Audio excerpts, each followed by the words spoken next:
Toliaezu Podcast, podcast numéro 1. Je vis dans un hôtel au Japon.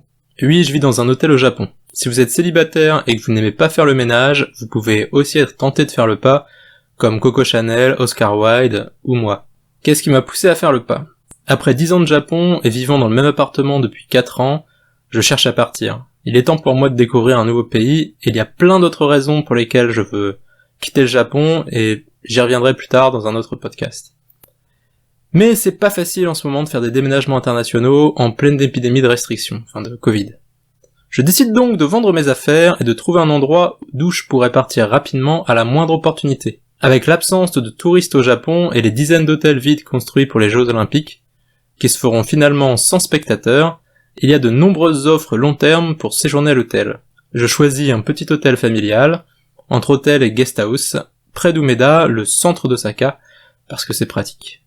Alors, vivre dans un hôtel au Japon, les hauts et les bas. Du côté des avantages, pas besoin d'acheter du shampoing, des serviettes propres, et le ménage est fait régulièrement, ce qui n'était pas le cas dans mon appartement. Les moins, pas possible d'avoir des invités, ou alors il faut payer en plus.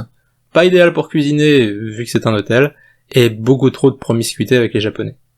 Mon voisinage, à part moi, une chinoise, je crois qu'elle est chinoise, je l'ai presque jamais vue, et il n'y a que des Japonais dans l'immeuble, et des chambres vides. Il y a Kyosuke, juste au-dessus, il a une tête à s'appeler Kyosuke. Il est bien débile, Kyosuke. Il le porte sur la mine, d'ailleurs.